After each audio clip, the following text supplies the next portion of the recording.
Yo, it's your boys. We out here making a new video.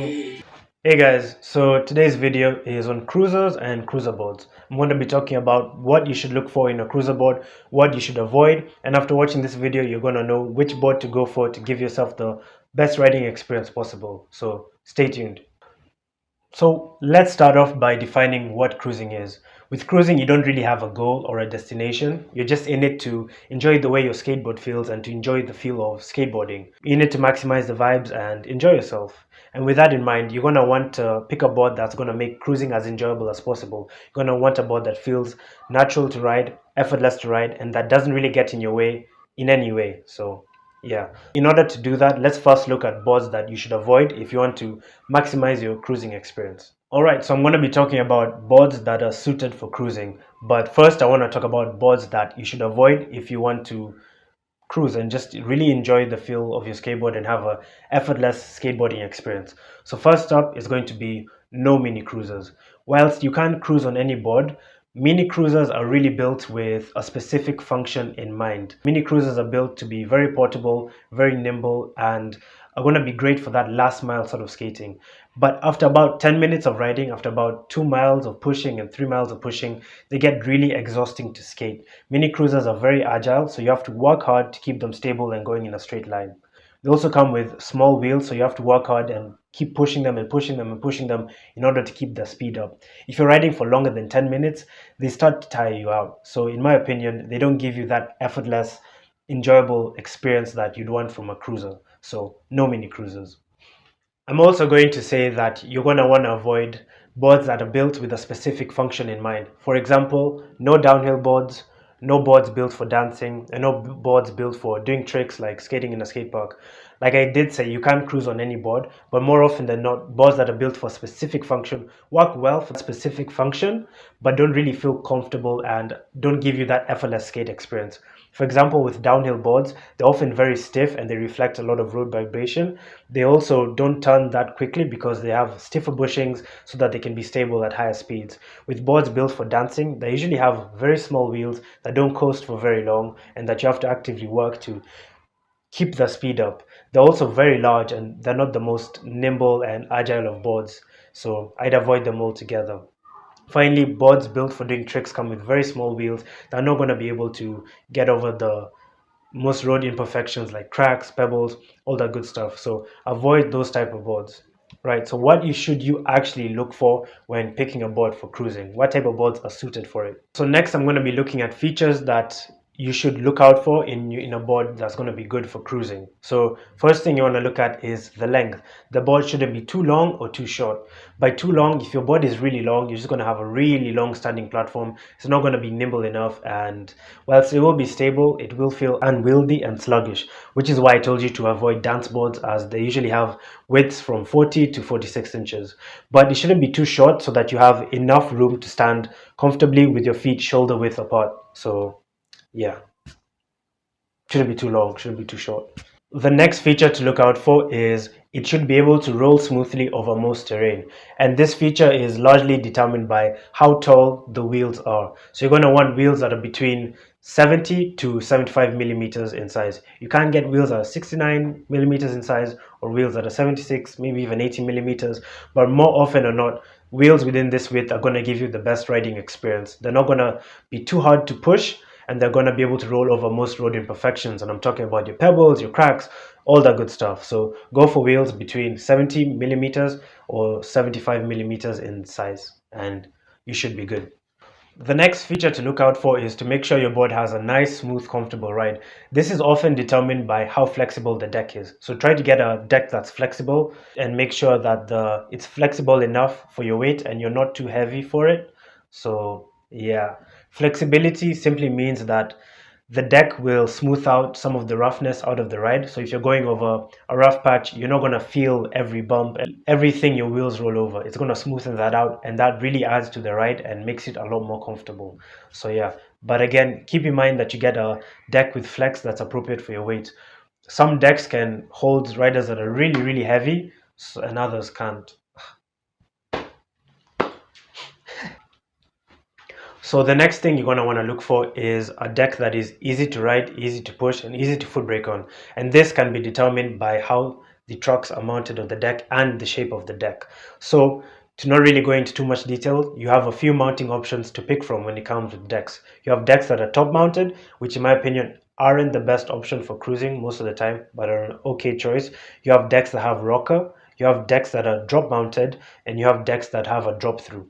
So what these different mounting options can do is lower the standing platform, and a lower standing platform means that you're closer to the ground, and when you're closer to the ground you have an easier time pushing, an easier time foot braking, and the ride is more or less usually more stable. So you're going to want that, and what that does is just it really aids that effortless sort of cruising experience, because when you have an easier time pushing you can push for longer without getting tired. When your deck is naturally more stable, you don't have to work as hard to keep it going in a straight line. And yeah, so you're gonna want to pick a deck with a lower standing platform. You can't pick a deck that's purely top mounted, which is fine, but it won't give you that effortless riding experience. So yeah. Next thing you're going to want to do, you're going to want to pick a complete that has a good turn, and this turn is largely determined by the trucks. So the easiest way to make sure you're getting a deck that turns really well is to get a complete that has high quality trucks, or simply buy high quality trucks for your longboard. Cheap quality trucks don't turn very smoothly. They flop side to side, and it's very difficult to keep them going in a straight line.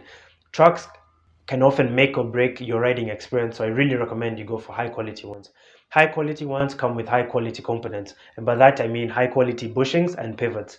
These just allow your truck to turn smoothly and give you better control over your riding altogether. So go for high quality trucks and you'll have a better riding experience. Like I said, they can make or break your setup. So even if you have an expensive deck but it has cheap trucks, it's not going to ride all that well. So get high quality trucks. Finally, let's talk about what cruisers are not good for. So first up, I'm going to have to say that they're not the most portable sort of boards. They are going to be a bit longer. You're typically going to be buying a cruiser that's about, on average, 35 inches in length. And when you're carrying them around, when you have to carry them on the bus or if you're in a queue, they're just going to get in your way. They're not usually the most portable sorts of things. Mini cruisers are more portable boards. So if you want something that's portable, go for a mini cruiser. But it does have its disadvantages as well. Next thing that's not that great about these boards is that they're not very nimble. They don't really react to your input quickly, and you can't really slalom between objects as that quick, to be honest. So yeah, I mean, this does make them a little bit more stable, as you don't have to work hard to keep them going in a straight line, but they're not going to be super nimble. And finally, they're not going to be great boards for skating very fast. They're simply not built to go very quickly. And here's why. The trucks are often too turny to take them downhill. Turny trucks usually translates to wobbles when you go faster. And finally, they usually have flexible decks. And flexible decks aren't the best for downhill, as they don't give you accurate control over your trucks and you don't get accurate feedback over what's happening on the road. So you're not able to make necessary adjustments to stay stable and to keep going in a straight line when you're going very fast. So they're not built for speed. I'd recommend you buy a board that's built for downhill if you want to go fast, and to just keep it under 25 miles per hour, 20 miles per hour with these boards. And yeah, just avoid taking them down any really steep hills so that you don't get hurt. And yeah. So next up, I'm going to be talking about how much you can expect to pay for a cruiser. I'll be looking at the different price points and you'll be able to see what sort of quality you can get for however much you pay. So the first tier of quality is going to be boards under $100. Now this category, you're getting a low quality board. You're not going to get a deck that's all that great or all that strong. You're not going to get trucks that are high quality. Trucks in this price range are very cheap, and completes in this price range are very cheap. The wheels are probably going to be okay. The bearings are not going to be very good. For the board I think you should go for in this category, I have the Solar Bamboo Cruiser for you guys. Link to this product in the description. I really like this board for two reasons. Number one, it looks great. Number two, it has a drop platform. And of course, the drop platform means that it's going to be easier to push, easier to ride, and stable. However, you do get what you pay for, and I do recommend you go for the next tier in quality if you can. But if this is what you can afford, then fair enough, go for this board. But you remember, you do get what you pay for, and it would give you the best performance. Next up, you have boards in the $100 to $150 price range. And in this sort of price range, I will say you're able to get low quality slash decent quality boards. Of course, price is not an exact indicator of quality, so there are some overpriced boards out there. For example, the Atom board is a less than $100 board. It is advertised as over $100, but I would recommend you stay away from it altogether. The deck is not that great, the trucks are not that great, the wheels are probably okay, the bearings are not that great. The quality is similar to that of a board under $100. It's completely overpriced.